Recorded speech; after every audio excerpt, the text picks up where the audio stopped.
But I would like you to give me as many answers as you can since you've had a full week of demo drives, situations, knowledge on how to be giving your safe habits on the road. Now, a lot of the stuff that we're reviewing today is what we reviewed on Monday and throughout the entire week. So this should be a breeze. I want you to fill out those books with whatever you can.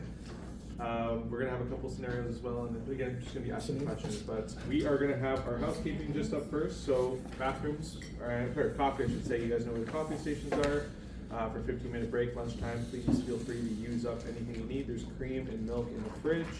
Your washrooms directly down that hallway to the right, split with male and female. We have the exits on either side of the hallways. One level up on the stairwell, there's emergency doors that you can take. There's muster points at the parkade. You'll see signs for the muster points. And then we have our main exit, which is just where you come up this morning. Phones, just please have them on vibrate. Lunchtime, 12-ish, 12:30, and we'll come back and do our Evo course at the end of the day. Evo course should be a breeze. I'm hoping to get you guys out of here by maybe like 2:30, give or take. Sound good? And then lastly, if you smoke or vape, just please don't do so inside of the building or anywhere close to the doorways, 5 meters away, please and thank you.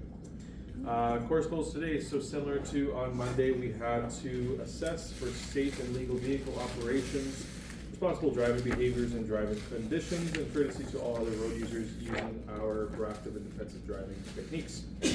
We're looking for our environments, our limitations as drivers, what we should be aware of, what we are willing to risk, and evaluating that risk and acknowledging the outcomes of those risks. We're going to have practice strategies as well. Again, everything we've touched on throughout the week. I'm going to let you just take a breeze here. This is what we're going to be reviewing. Our agenda will not match up with what we do because we're not going to be doing track training. So basically up until 12 p.m. is correct though. We will not be doing any eye exam or driver's license or insurance registration. So just the classroom. If you want an eye exam, I can give you an eye exam. It's pretty fun. And this does not pertain to what we're doing. We might have a test. Who knows? Introductions. I know you lovely people. You guys are great, so I'm not going to go on with this part here either. Open up your textbooks or your workbooks to page 5, please. Understanding the consequences of risky behavior. Before we start, I would just like you to give me your answers for page 5. So number 1, what percentage of drivers faced with a collision do nothing to avoid it? You might not know the statistic, it's just here, but can you give a guess? 50%, yeah, absolutely, it's 50%. Don't do anything at all when something's approaching them. Try not to get that 50%. We had a lot of experience of what we should be doing in the case of an emergency. It's reacting with either of the following. What should we be doing if we're reacting to an emergency while we're driving? Stay calm. It's definitely one of them. Don't freak out. Usually foot off gas and brake. Yeah, foot off gas. So if you're going into a skid, you're off of the gas. You're looking where you need to go. And say if someone's coming from behind you and it looks like they're going to hit you, what should you do? Go on the shoulder. Go on the shoulder, find an exit, absolutely. If you have no exit, what should you do?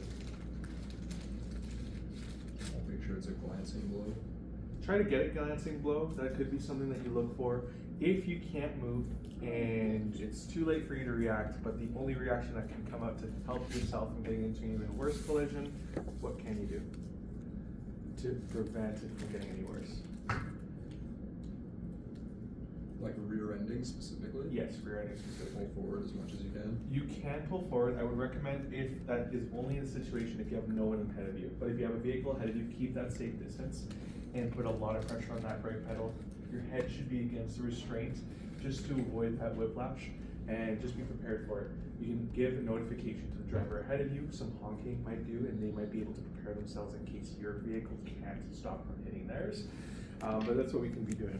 And then what else can we do in other cases of emergencies? We practice them at the track.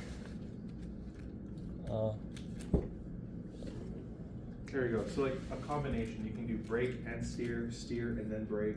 It's not just one option. Like if you're going to be run off the road and you have to choose the left side of the road with obstructing traffic, I would prefer you not just steer there and stop. It would be steer and get yourself out of that situation. So recognizing the situation for what it is. Number two, most collisions happen because drivers follow too closely. Is that true or false? True, absolutely. What should our following distance be? 3+ seconds. Now the legal minimum, what is the legal minimum in the Traffic Safety Act? 2 seconds, absolutely, fantastic. For optimum stopping, handling, tires must be inflated to what specifications? Specifications of the vehicle. Now on the tires, you're gonna have PSI recommendations. That's usually in regards to the maximum PSI that's allowed in that tire. Always look at the placard on your door or under your hood or in your glove box. Those are usually the common areas that they are located. And just make sure that their tires are put to what their specifications are. This is more for liability if anything happens on the road. If you have overinflated tires, that is no longer the problem of the manufacturer, that is more the user or the driver of that vehicle. Threshold braking on snow or ice will stop the vehicle in a shorter distance than ABS brakes. True or false?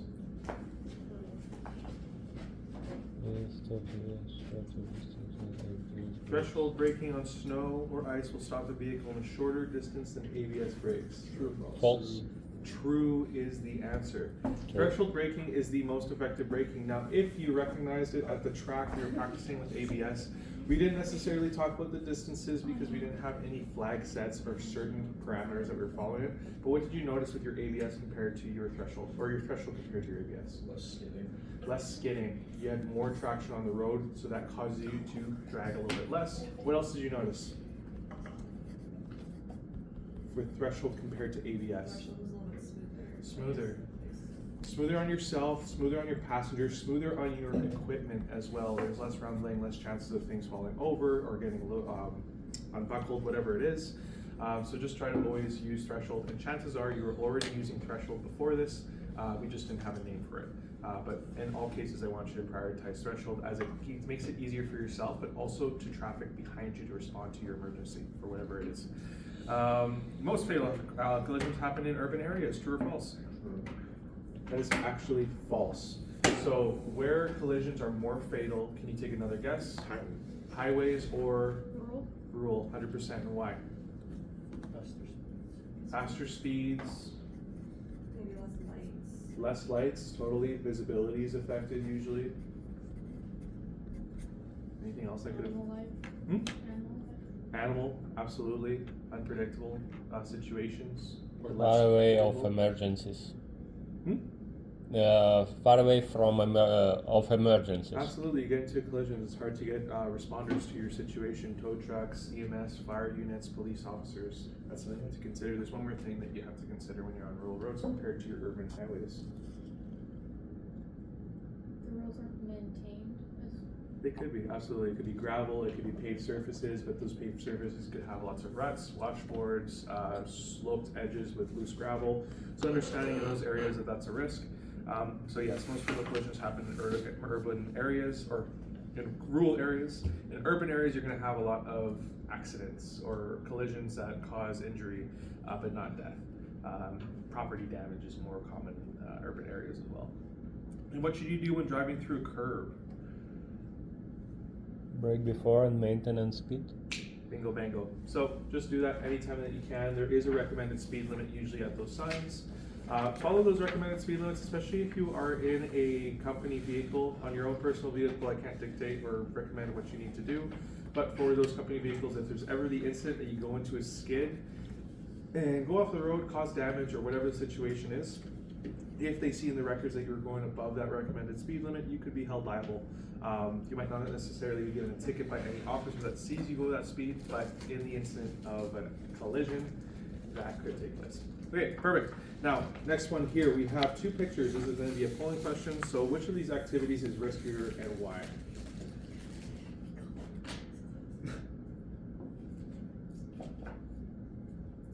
Maybe everyday left one because it's an everyday trip. You're saying the one with the cars? Yeah, Okay, the one with the cars. Why? because it happens like each minute, and for this you can go just by summer and with instructor, and they will prepare all of this. 100%, absolutely. So, not only are we at a driving course, and most likely this is kind of what the answer I want to be put out, but the reasons for it are exactly as Val had said. One on the right with the boats, this is most likely a planned area. This route has been observed by other instructors, other coordinators, people who have lots of experience on this particular part of the river. The person in the back, the one with the black helmet, most likely has lots of training and able to respond to emergency situations. We're also probably dealing with less outside influences, like other boats on that same river. And if they are, there's probably an understanding of what to do when those situations come up. Now, the picture on the left with the vehicles, do you know commonly the person that you're driving next to? No. Can you say that you trust that person? No. Can you say that you can predict every moment that's going to be on that situation, even though you've driven there hundreds of times? No. And with those unpredictable circumstances, that is why driving is probably going to be the most risky business that you do in your lifetime. There's just so many outside variables, there's so many different situations that you're dealing with. You are driving a 2-ton box, 1-ton box on the roadways at very high speeds, and you are putting a lot of trust in the people around you. So the other one is riskier for those reasons, and we have lots of people who don't take driving courses and who don't know the rules of the road, whether it's because of their inability to pay for these courses or their inability with experiences that they have with their own parents or people that taught them might have been different. So we can't put up our trust in other drivers. We can only put our trust for ourselves, and that's with defensive and proactive driving. But that is the correct answer. Now, Alberta collision statistics. So on average every year, there are at least 100,000 collisions in Alberta, 10,000 injuries, and then 233 fatalities. This is a very big number, and you will most likely be at scene dealing with a lot of these people that are going through these situations. You as a driver have to recognize that you're never safe on the road, but you can do everything in your ability to keep yourself safe. And also just understand that the statistic has gone down, has gone up in varying ways. This is a poll from 2021, I believe. What was happening around this time? COVID, 100%. On our previous statistic, this was about 10,000 up on our collision side, and then our fatalities was 232 per year. Now, why was there that change from 2019 to 2021? Why were there less collisions taking place during COVID? Less people going out to do stuff. 100%, less people going out to do stuff, but our fatalities stayed the same. Why did our fatalities stay the same? You would consider if collisions went down by 10K, collisions might also follow suit, but why did it stay with fatalities around that range, that number? If the roads are clear, what are people usually doing? Yeah. 100%. That was the main takeaway from those statistics, is that even though roads were clear and they were safer in that matter, collisions still took place because people were risk-taking. People weren't evaluating the roads, or they just didn't understand the risk that they were taking going at those higher speeds. A lot of us deal with overconfidence on the road, so it's good to put yourself in a good perspective and just understand that even though you could be doing everything right, you don't know what's happening with your vehicle. Sometimes there can be a tire blow-up. I'll give an example for Thursday. What happened on Thursday? Brand new car. Brand new car, nice tires, but what happened? A pylon hit. Now, when you hit a pylon, do you expect your tire to pop No. or leak air? No, it's unpredictable. It's completely unpredictable. We didn't even hit a pylon. We didn't hit a pylon. There was already a broken one there, and I guess when we drove near it, a piece came off. There you go.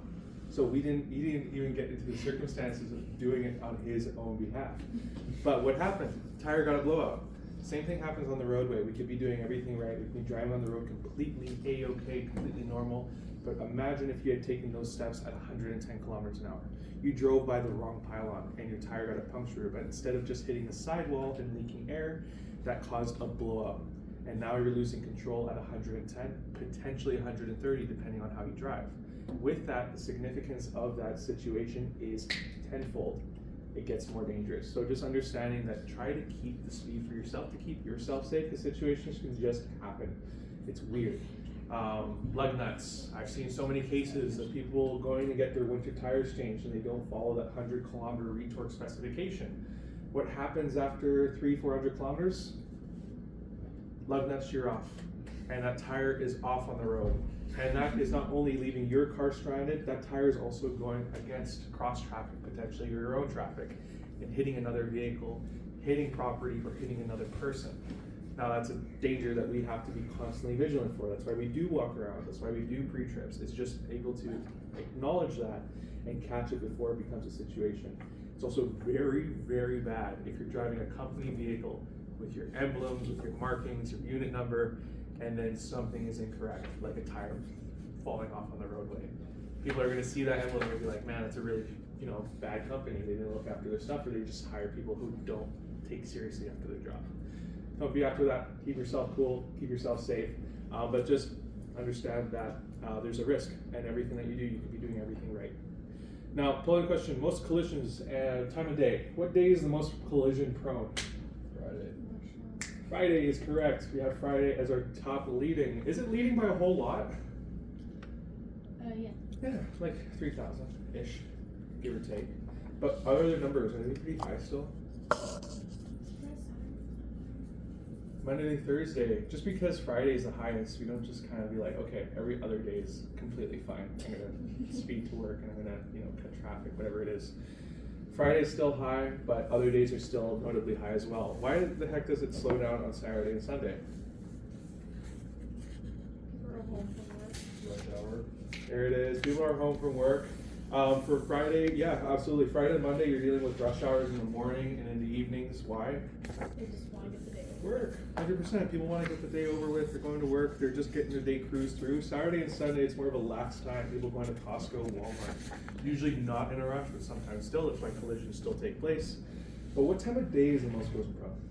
4 or 5 o'clock. Bingo, bango. Absolutely. Our rush hour times. So it's going to be especially evening rush hour. Midday, people are going for lunch and they only have half an hour potentially.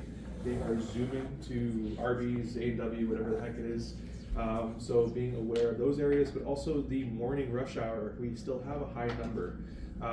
Traditionally, I try to leave for work, give or take 30, 45 minutes early, so that I can avoid morning rush hour, because I know by the time that if I were to leave and get here at the exact same time, I'd be dealing with stop and go traffic, and I'd also be dealing with the construction that's on 109th Street, and I don't really feel like changing my route because I know at earlier times it's completely clear. So understanding your routes as well, if you're on a shift swap, and sometimes you're working in the mornings and sometimes you're working in the evenings, understand the complexities of your road and the potential of congested traffic, and if you do, try to accommodate it, make changes, maybe arrive a little bit earlier, just work on stuff that you needed to at your shop that has Wi-Fi, that has a plug-in cord. Whatever it is, take advantage of it. You don't need to be stressed out all the time. You can get there early. But that is our strats there. Our next one here is going to be a risk assessment. So it's going to be assessing risky behaviors, and that's on page 7.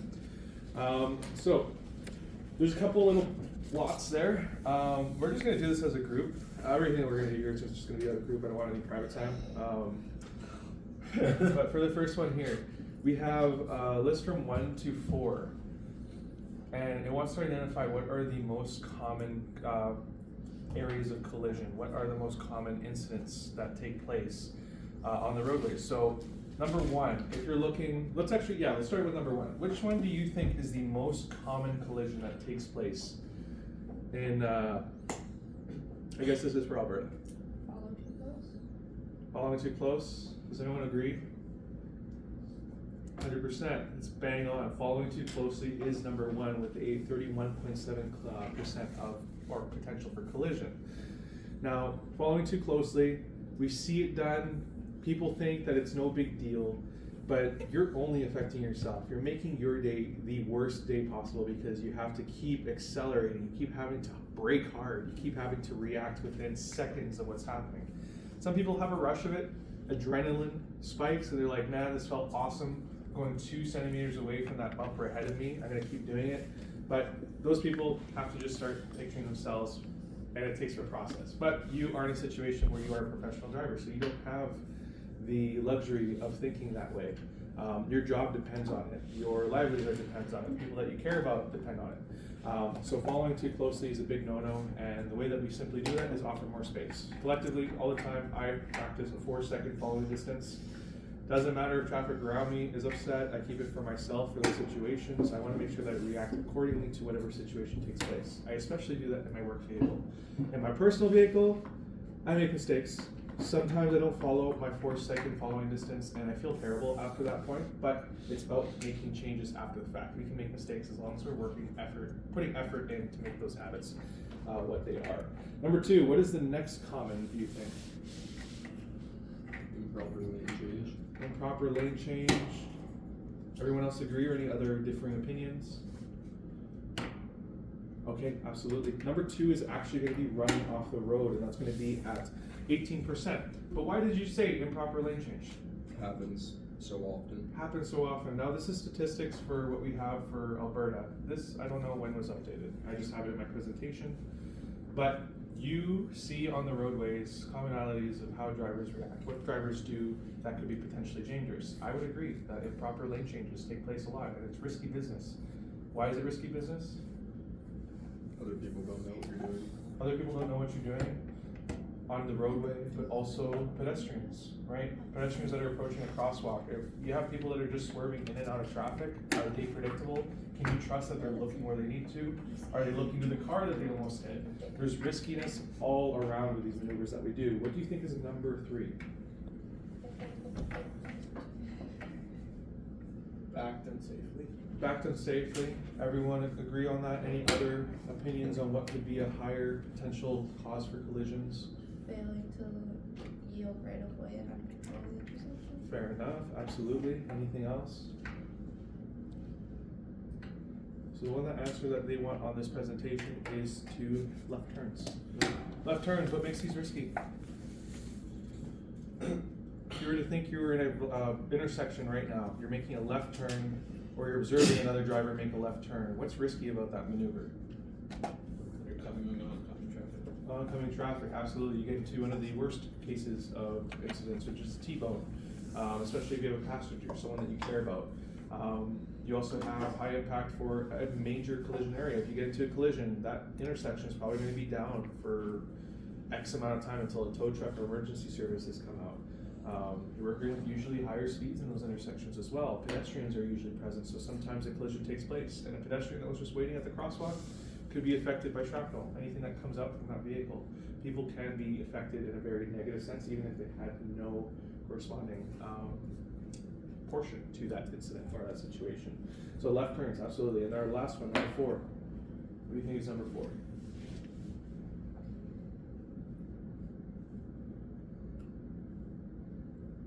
I'll put it on the list. Stop signs.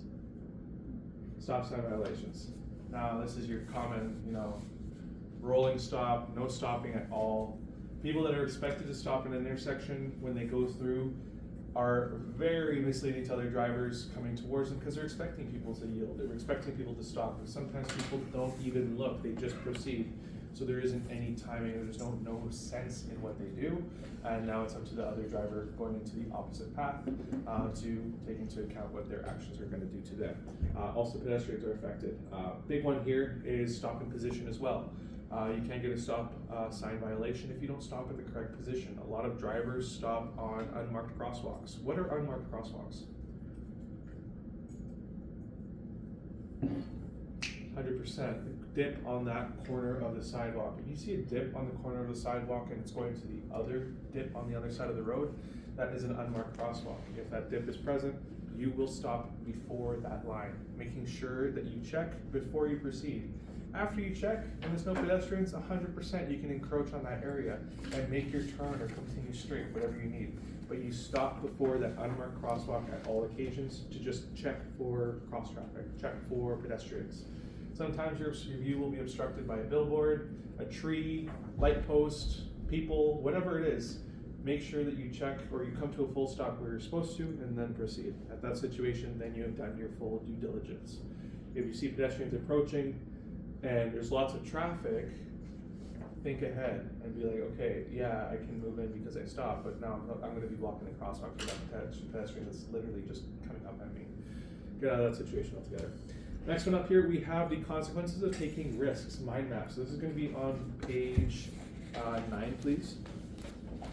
So again, we'll run through this, but just in a whole, if we're thinking about how our consequences can affect our company and ourselves, this is what it's kind of asking for.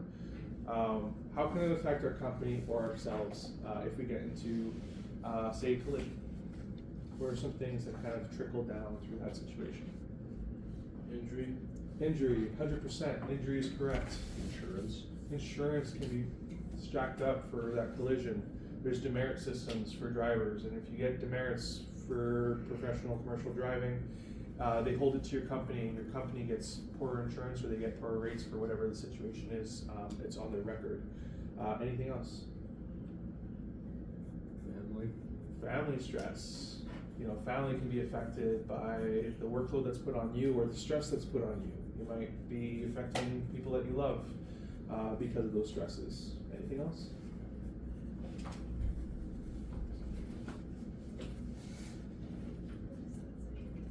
Time.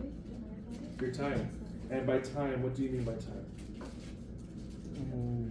You spend the time to go and make all this movement in a police check-in, waiting, when you talking with other vehicle driver and all this. 100%, absolutely correct. There's situations where we're talking, like as you said, we're going to be going to like CRC, dealing with a police pullover. Time that's taken away from our company when we could have been using those better hours, those better minutes towards completing a call. In the situation that we didn't think properly and we maybe drove for the DUI, and now our vehicle is going to be suspended or locked up for 7 days in companies without a vehicle.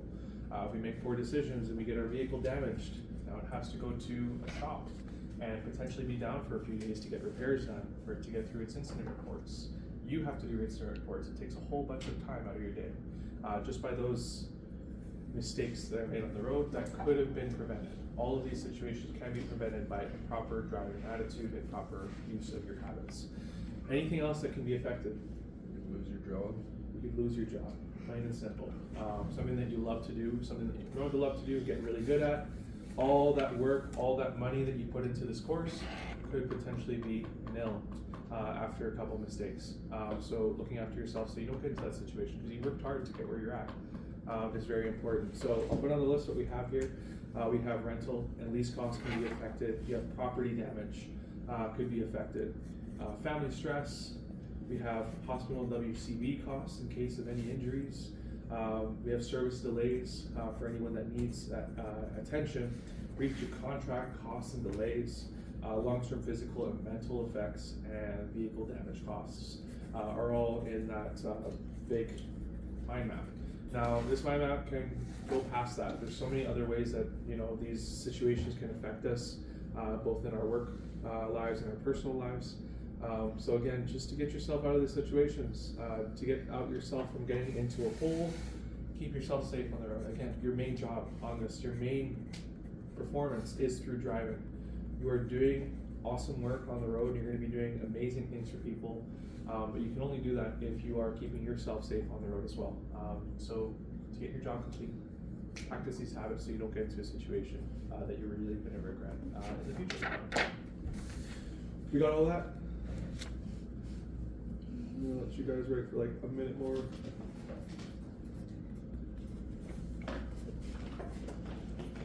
Fantastic. So our next one's going to be conditions that affect driving and your part in reducing collisions. So this one here, we're going to have factors that affect driving. Again, I'm just going to walk through it and we're going to write down in our books what we kind of figure out together. So this one here, in pairs or in our big group, we're going to write down 1 to 2 strategies to consider to be more proactive and avoid collisions in each factor. So how is driving affected by road condition or our roadways? I'll give an example. Our driving is affected on roadways by traction. So we might not have the ability to stop as we normally would on summer roadways compared to like winter or water or gravel or whatever. We could also have visibility on the roadway, so being able to take up markings that are important to us due to those conditions of the roadway. If they're faded out lines, if lines are incorrect and they just painted over lines on that roadway, could be very misleading to you as a driver. Could also be another way. Now, what are some strategies to effectively deal with those road situations? Slower speeds. Slower speeds, absolutely. So you want to be slowing down. Anything else? Snow tires. Proper tires for the situation. So you want to have the correct tread for what you need. Anything else?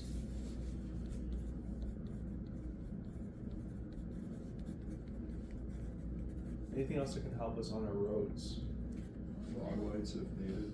You'd have your lights be clean, have extra lights if they're there. If you don't have those lights, what else could you do? Low beams. Low beams. Steer away a little bit from the lights, but think about in a whole what we could be doing to make it better for us to kind of take in what we see. Sunglasses. That's bright. That would be more, I like where you're going, but that's going to be for our category down. You can actually put that down in light for proactive strategies is sunglasses. Next one, but for the road, the strategies that I was looking for is also look up the roadway. 12 to 15 seconds if you're in an urban area, 20 to 30 if you're in a rural area. Main way to just help yourself is slower speeds and being able to look further up ahead. So that's also accommodating with your space ahead of that vehicle. If you're driving behind a trailer and yeah, you have your 4-second following distance, but you're not able to see important situations up on the road, maybe you should back off just a little bit more, 5 to 6 seconds, so you have more of a visual lead time and you're able to process more that's coming through your roadway.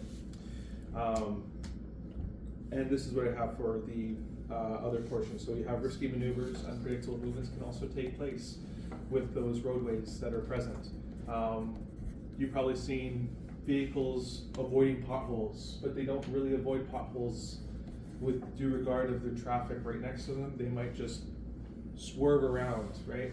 Being able to assess it so it's not a surprise and you don't have to use those risky maneuvers, and maybe think of a more better path and maybe just going to the right and slightly avoiding it rather than going into a full-on other lane. And that comes with a visual scan. So there's some more answers. For the traffic, how is driving affected by traffic? How do you feel when you're in traffic? Do you feel chill? Agitated. Agitated could take place. People are acting pretty negatively to you. Maybe multiple cars are cutting in front of you because you're practicing a safe following distance. That could make you feel a certain way. You have lost time, frustrations, busy roadways are all situations that can be affected by roadways or driving, or traffic while driving. There's more to it, obviously. There's more situations that come up from that, but that's what I have on the screen here. Anything else that you'd like to bring up? Traffic, or is that suffice? Fuel. Okay. More fuel if it's not electrical engine. More. You spend more fuel, more Yeah, time. 100%. You can spend more fuel if you're in traffic areas, right? Sure. So maybe not blasting the AC, using the right amount of the AC. This is more for your personal use. Having your windows open if it's good for you, but usually you're going to get a lot of exhaust intake in, so I'd recommend that windows are up, AC is put up, and you have the in-cabin air circulation, so that's the one with that little U shape on the car button or icon, instead of the one that is taking air directly from the inflow from the engine itself. This is so that you don't smell your diesel, or if you're driving in rural areas, manure, stuff that can get quite foul in the vehicle, so using those correct settings to give yourself more quality of life. Keep yourself composed as well, just regulate your emotions in traffic. Just realize that everyone's going through the same ordeal, and if someone cuts in front of you, they might have a reason. Maybe they needed to get to the other lane because there's an emergency taking place. You're not in their vehicle, and it's really good for you to it's really easy for you to judge someone else. It's really hard to show empathy or just to show patience in those situations. So try to do patience. Try to challenge yourself and just let things dive off of you. Try not to let it take over. But I know it's hard sometimes because people are really looking for a reason to get into some kind of shenanigans with you. But just keep yourself above that. Keep yourself away from a collision, because there's also a ton of Facebook groups and like chat blogs with like bad drivers in Edmonton. I fear that I'm going to be in one of those videos one day. I don't want to be. So I practice good driving habits, so I avoid it. I just don't want to have that scope on me, especially since I'm a driving instructor. How poor would that look, right? Same thing happens with AMS. What if they have a video of you driving your ambulance and your boss finds it that way rather than you telling them, right? So having that. So strategies to be proactive. I forgot to say what we would be doing. What are we going to be doing to our strategies for traffic? Leave earlier. Thank you. Leave earlier, 100%. We want to leave earlier if we're dealing with lots of traffic, finding better times of the day, maybe different routes. And how do we find different routes? Maps. Do you use a paper map? No, right? Google, Waze, whatever the heck you use. We use maps, but use those maps before you go for your drive, because it'll tell you with a nice little red or yellow on that, map to see if there's a collision or anything nearby. And if there is, think of a different route. It would be crazy if you saw that red map or that red line and there was a different route option and you still went with the construction or you still went with the impede. Think commonly, think of different routes, and it will usually tell you if it's faster or not. And if it is not faster, it's usually like 2 minutes difference or something. But make it easier for yourself. So strategies: check road reports, leave earlier, plan a different route, and create a safe cushion at all times, and always plan an out or always plan an exit. In traffic, it's more difficult to do so, but if you're noticing that there's a driver that's making you really uncomfortable because of the following distance that they're providing for you, maybe you could just change a lane, let them pass, and then go behind them, or go behind the other vehicle, whatever it is. Get yourself out of situations. You don't always have to stay in that particular spot. There's ways to kind of maneuver yourself through. If you have to deal with a tailgater, what are some ways that we can deal with a tailgater? Or they call it in the video a failgater. But what do we do with them? What do we do with how do we deal with them? Leave more space in front of us. That's it. That's really all you can do. But with that space in front of you, then you're not causing abrupt breaks. That guy might not care if he takes you out of commission for 2 hours, but you should care. So creating that space, coming to slow stops, and then that leaves you completely unliable for what the situation is. If he hits your back end and you're providing space, at least you have that for your own situation. They have it monitored in your cameras or sensors. For the light, how is driving affected by the light? Can't see visibility. Can't see, 100%. In Alberta, or in Calgary, where am I? In Edmonton, sun rises where? What side? East, 100%. It rises from the east side, and then it sets on the west side, absolutely, the west. On the west side, that is what we can anticipate for the nighttime drives or the evening drives. If you're heading towards the west, we want to be monitoring that we're not going to be taking routes that primarily face us towards that area. If we have no options and we have to head in that direction, what can we do? Sunglasses that we discussed before. Anything else? Sun visors, absolutely. Now, I see a lot of the time drivers, and if you do this, this is okay, but I just want to give this little tidbit of advice. A lot of drivers flip it all the way down. Sometimes you can just flip it down a little bit, and it does the same blocking of the sun. And then you're less time grabbing the visor, putting it up and down. You can have it down just slightly, and it effectively blocks the same amount of sunlight, the same amount of windshield. It's just a little bit closer to your face. That's if you're on busy roadways and you don't have a whole lot of time to change it around, just consider that. Anything else that we can use to combat the sun?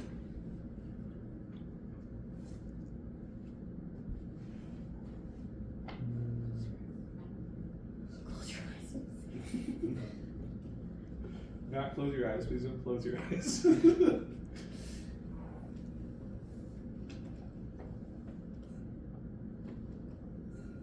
What are on the roadways that we drive traditionally? Focus on the lines on the road. 100%. If you cannot see for any gosh darn reason and there's sun glaring right in your eye, this is the one time that I'm going to say you can look a little bit further down. And that's just to assess the lines. This is the only time that I'm going to say it, because usually if we look down, we start having trouble staying in our lane.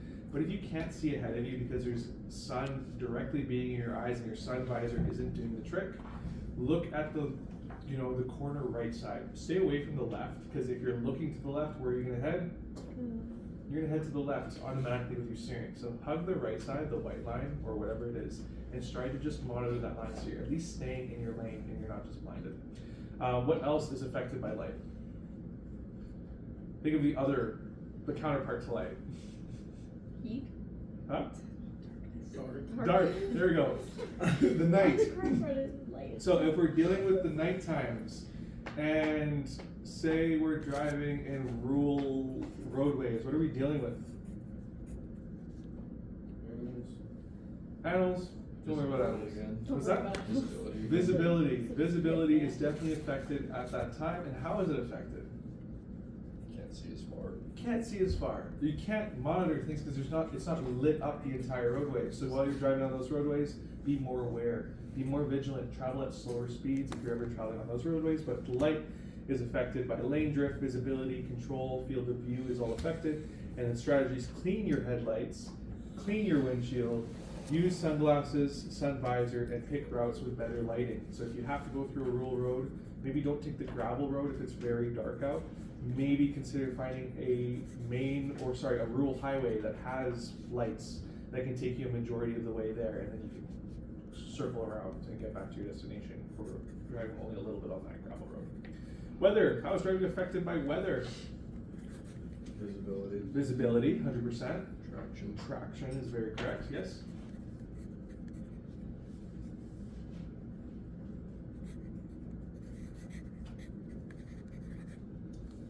Anything else? Wind can break you. Actually, yes.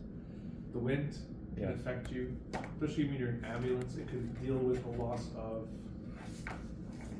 control. So control can be affected when you're driving on these roadways with poor weather. The answers that I have on the screen: visibility, traction, steering, and control can all be affected by weather. Strategies to be proactive in these areas. What do we do? Slower speed, 100%.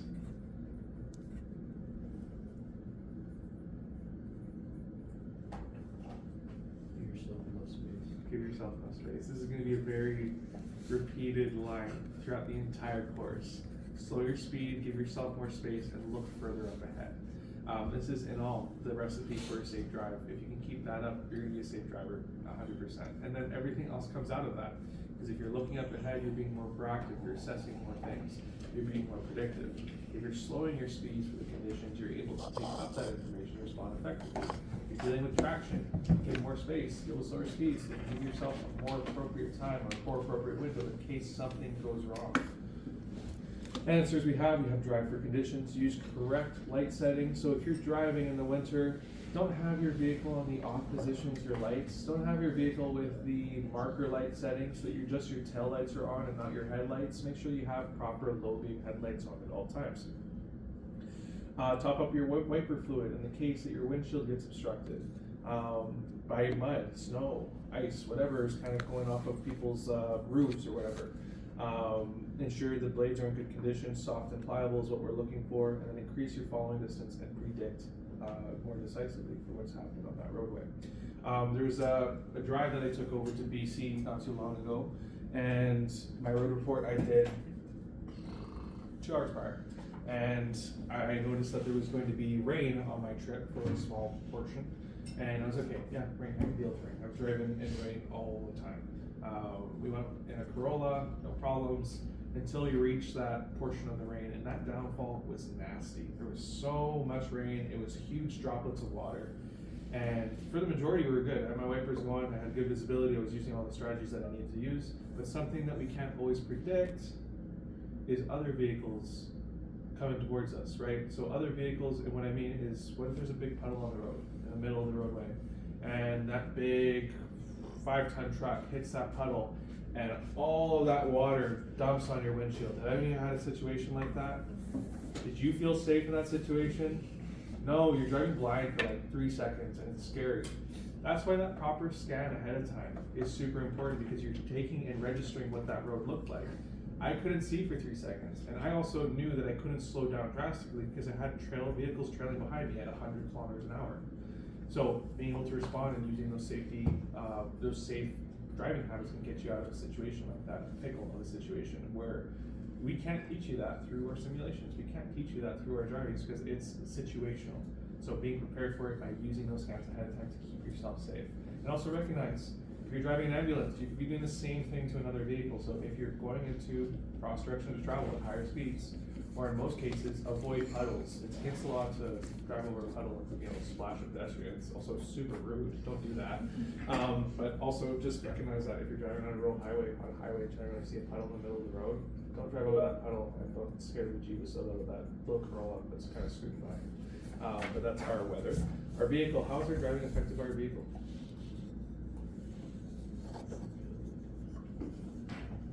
Do any of you have, no, I actually, never mind. I'm gonna let you guys think on this. Sorry, I got the giggles.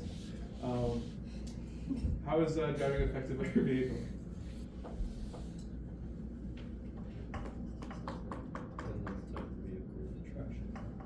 The type of vehicle that you have, the traction that could be apparent with that. A big situation that we have with our fleet is our vehicles run all weather or all season tires, depending on the time of day, or the season. We don't have winter tires on our units. So understanding that when you get to the vehicle, understand that you might not have the best traction, so you have to accommodate for that. And you're expected to accommodate for that. Anything else that's affected by your vehicle? I'll give you a hint. The words on my screen are 3 un. We got un starting to them. I'm gonna mouth it out.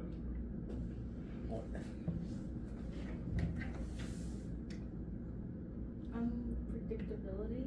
Thank you very much. I wish I had prizes here. I'm gonna bring prizes for the next class. Unpredictability is definitely one. Now unpredictability comes with our vehicle just doesn't handle the same way. Maybe it leans to one side and they are just saying it's a quirk. Maybe it's unpredictable in the fashion that some latches don't stay closed, and again, this has been reported, but they don't fix it up.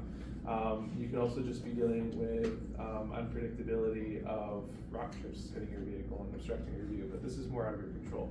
What are some more stuff that we may see with our vehicles? Unkept, absolutely. Unkept vehicles could lead to situations. So if you're ignoring, or if you're intentionally ignoring the check engine light, and you don't know what it's for, that could be a risk that you're taking on the roadway, and it could affect you down the road. Any more uns?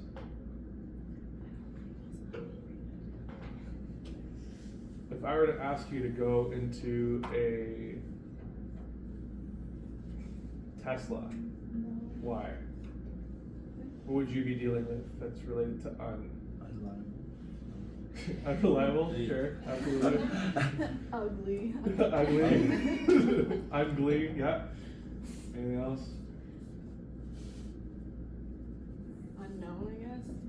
100%. Unfamiliarity with that vehicle. You could be dealing with unfamiliarity. So the ones that I have here are unpredictability, unreliability, and unfamiliarity. Again, these ones are kind of more out of your control, and you should be catching these with your pre-trip and circle checks. But say in the event that your partner did your pre-trip and you were inside getting a cup of joe, and he came out and he's like, actually, I can't drive right now because I got a really bad stomach. I gotta sit in the passenger seat. Now you're driving this vehicle that you didn't really do a pre-check for, and then something can take place. So being aware of that, do your own circle check. It's quick, it's brief, and then you can acknowledge maybe they missed something that I would like to note down for myself. You can trust your coworker. Don't put like blind trust in them, right? Be safe and cover yourself 100% because it's yourself that you're 100% looking after. How do we fight those 3 uns? Do your circle check. Do your circle check, 100% do your circle check, absolutely. Anything else that we do? How do we keep our vehicle in good condition?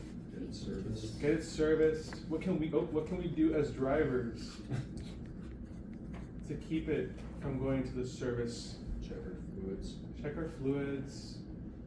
How about drive a little bit nicer so your vehicle doesn't want to kill itself, right?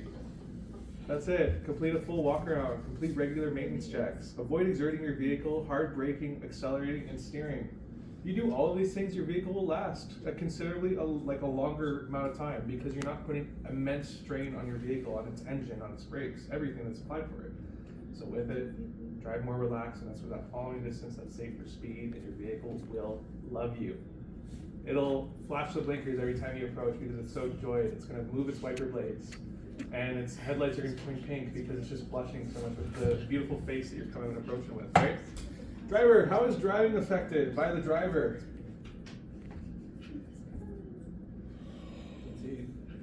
Bad habits.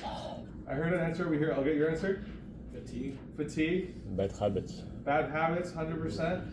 Emotions. Emotions. I'm loving these answers, and they are all correct. Drivers are affected by unsafe decisions, poor attitude, and risk-taking, fatigue. Everything that was said here, we're going to be following into that. The driver affects the biggest portion of what we see on the road, so you're going to have the biggest list. I have a small list here because, sorry. Strategies to be proactive. What can we do to be proactive? Proper rest. Proper rest, absolutely. Take your sleep whenever you can. Sometimes it's hard to, but anytime you're able to get back home after a long day or night shifts, whatever it is, get yourself a good amount of sleep. Anything else that we can do? Okay, I'm gonna say something that makes me kind of feel like a psycho, but when I'm feeling just completely miserable and I don't want to go to work and I'm feeling a lot of emotions, I drive in complete silence. I don't turn on my radio. I don't open my window. I am listening to my clicker and I'm listening to traffic outside. Weird, right? But for me, it's peaceful. For me, it keeps me from being overstimulated and being overcome with different emotions. I can be at peace with myself. Sometimes you don't need the radio playing. Sometimes you do. I'm not gonna judge and say what you need to or what you can't do. But for me, it's a strategy that works. Being able to talk to myself about what I see on the road is also a huge benefit for me as a driver because I'm able to acknowledge it while talking about it. I see a pedestrian approaching a crosswalk, and then in my head I'm like, okay, I've said it, now I should be doing something about it. I see a stale light approaching on my traffic light. I see it, I'm talking about it, I'm going to acknowledge it. Try practicing that. Talking to yourself is a whole lot of stuff. And my old instructor back in Calgary his name was Chuck Penny. Awesome old dude. I love that dude. But his 5 P's for good driving was prior planning prevents poor performance. Practice those 5 P's and you're going to have a well enough situation with your drive, and properly pitching yourself in a good environment in your vehicle is the best way to do so. Before you step in your car, imagine just letting off the load of anxiety and situations that are happening in your life and just get in the vehicle with what your objective is, getting from point A to point B. Especially when you're on the job. You're driving an ambulance, you want to be there to serve, to protect the people that you're working with, and get them where they need to go safely. So letting go of all of your situations and then dealing with them after the fact. If you're coming into the vehicle with a poor attitude or poor emotions, I bet you if you start driving, you're going to make that poor attitude and poor emotion build up. The more that you start getting honked at, the more that people cut off, it's not going to stop. It's just going to keep rolling until the end of the day. And at the end of the day, you're not probably going to be addressing it either. So before you go into your vehicle, stress out of the window, just deal with it. So set yourself up for successful drive. Practice patience, consider all route options, and be proactive. That is our list. Make sense? Mm-hmm. Lovely. Thank you, thank you, thank you. Driver factors that put you at risk. What do you think puts you at risk as a driver? Everything. 100%. But what gives you risk? We talked about it just like literally half a slide ago. Or I guess our last breath. I like our last box. But we're on the driver. We're on the driver. Emotions, fatigue. So we have attitude, fatigue, you have emotions, you have health. Those all affect the driver. Again, we can have a good attitude, we can have a poor attitude. We can also have a good emotion, we can have a poor emotion. Both of us affect us in our drive. If you have really good news, don't drive until you've completely settled yourself down so you don't get into an accident picking up your ticket from the lottery, right? You can stop with just don't drive. What's that? You can stop just don't drive. Yeah, just take a And break. that's all. Just take a break, 5 minutes. Breathe. I'm so excited for my life, but I want to get to the rest of my life. I don't want to get T-boned at an intersection because I wasn't paying attention. Think of that way. Our health. Don't drive, don't go to your work if you have snotty nose, weeping eyes, hurting ears, warm forehead. I don't know. Just don't go to work. The flu. Call it out. Yeah. Okay, yeah, you know better than me. A flu, whatever. But don't go to work if you're having those situations. Play it simple. Keep yourself safe. Usually with health, what is also affected? What are we taking to deal with our health issues? Medication. And what can medication do? Drowsy. Make you drowsy or affect you in ways that you don't want to. So understanding your medication through it. Or take your meds. You don't have the issues. Totally. But read the label. If it says makes you drowsy, don't drive. Please don't drive. 100%. Distractions. What do we do with what are distractions, first of all? Phone use. Phones, Things that GPS, Passengers. passengers, love it. Accidents on the road. Accidents on the road, yes, absolutely. You're rubbernecking, 100%. Distractions can be literally anything. A cat in the car. You shouldn't have roaming around, but you have roaming around because you're taking it for your friend. Whatever it is. What's that? You have your situations. Your distractions take place. So recognizing your distractions and taking them out of that effect or controlling that distraction is super important. We also have our final three. What do you think my final three are going to be that put you at risk as a driver? Other drivers. No. Is it more focused towards the driver? It's more focused around like you as a driver. Oh. Age. Under the influence. Influence of your alcohol, drugs, and other paraphernalia. Right. So again, please, I don't want you to go through the stress or the terrible situation of getting a DUI and losing your job. Plan accordingly to whatever you need. Give yourself time to recover and don't just binge drink from like 5 p.m. to 11 p.m. and then go to work at 6 a.m. It's not going to work out in your favor, especially if you're pulled over. Keep yourself safe in that area. But those are all the situations that can affect us as drivers. Our next one here, speed limit. Are you allowed to exceed the speed limit to pass a vehicle? No. No. In the book, in the Traffic Safety Act, it is a no-no. Why not? Why no? Speed limit is set for a reason. A person who made that road understood that there was a set speed for that roadway to have ideal stopping distances and being able to react to what you see on the roadway. The whole reason is to keep yourself safe. If you go above the speed limit, you're not following the directions of whoever made that roadway, which makes you a danger to yourself and to others. But if we drive in a medical engine, we have a right to exceed speed limits for 15 kilometers. Yes, but what are the conditions? In the good conditions. Or if it's pumping. But what are the times that you're allowed to speed over? What do you have to have present? What do you have to have on? Like. Your sirens. You have to Sirens, have your yeah, lights on. lighters. That is the only time that you're legally allowed to go above the speed limit. Any other time, if you exceed the speed limit, you are taking the risk for yourself to get a ticket. Depending on the speed that you're going at, you could be charged for stunt driving, which you could get like 8 demerit points. And I'm not sure what it is for your guys' vehicle, but I think you guys have a pretty low pool on your demerit system. So that situation could cause you to lose your license, and that could cause you to lose your job. So understanding that speeding, yes, you're able to do it. No one's going to stop you to do it, but you take on the risk, 100%. Yes. What about Google Maps and real speed? Because Google Maps says always. Don't trust Google Maps. Don't trust Google Maps. Don't trust Waze. Don't trust any other app. Your best way to find what the speed of that roadway is what? The signs that are on the roadway. So your objective, the reason why we look well up ahead on the roadway, is to acknowledge those signs. Google could be incorrect, but you don't want to focus on Google. Because also, if you have your Google Maps going, what are you looking at? Your phone. You're looking at your phone, you're looking at your device, rather than looking up on the roadway. So use your maps. I would suggest using your vocalization maps, so like listening to what the directions are. But you wouldn't be necessarily looking at the maps. You would be looking more on your roadways as a whole. Again, you can exceed the speed limit. There's no limiter on your vehicle. you're able to, but it's against the law and you can be charged for it. So just taking that into effect, get yourself away from a ticket. That's it. That's all I have to say on that. We're gonna watch a speed video here. I really agree. Wait, any questions on that? Any more questions? All right, go over the question. 100%. We're gonna do this. We're gonna watch this video now. Oh, come on. Speeding is a mindset, and many drivers think of it as a way to get to their destinations faster.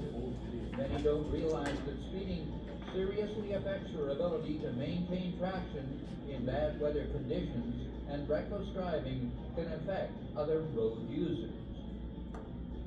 Speeding is not a time management strategy. In fact, recent statistics tell us that 25% of fatal collisions in Alberta are a result of speeding. Remember, the maximum speed posted is the maximum speed under ideal conditions. I cannot say what the study or the statistic was taken from, but I do think it's true. And your ability to get traction, to brake, to effectively acknowledge what is on the roadway is affected by your speeding. So just being 100% aware. What was that percentage? I think it was 25%. Yes, 25%. You can put that in your notebooks. Lovely, lovely, lovely, lovely. How can speed influence your collisions? Increased distance needing to stop, increased crash severity, so how hard you hit whatever you're going to hit, it's going to be worse, and then decreases the effectiveness of your protective devices. So your airbag, if you're traveling at 140 kilometers an hour on a 110 kilometer highway, that airbag might not do its full maximized safety, or not safety standard, the use of its safety devices. So just acknowledging that as well. There's risk that comes out from every situation. The higher your speed, the worse the collision will get. So try not to speed in every other instance, every other case. Not for yourself, not just for yourself, but not for us as well as others, but for every person on that road system. Safe driving. So we've talked about this before. What is SIFTI? Remember what it stands for? Oh, come on. I talked about SIFTI so much on Monday. Okay, what is S? What is S? So it's a scan? So it's not scan, but it can be. It's search, 100%. Identify. Plan. Predict. I can predict. Decision, evaluate. Decision, decide. Execution. And execution, 100%. Search, identify, predict, decide, execute. 100%. There's your SIFTI scan. Now, use that into effect. It's exactly what it says. Search for your whatever is on the road. Identify what is a hazard, what is a danger. Predict what that hazard could do to you. Decide if you need to react to whatever is there, and then execute if you have to do what you need to do right away. Like that. Bless you. Thank you. Mental readiness. So we want positive emotions and positive attitude. We want to be well rested, focused, drug and alcohol free. Our proactive driving here. So proactive driving definition is the process of avoiding conflict and collisions through proper planning and vigilant use of visual skills. And then the definition for defensive driving is driving to save lives, time, and money in spite of the conditions around you and the actions of others. That was actually excellent timing for that bell to ring. We're going to take our 15-minute break. I would like you back here.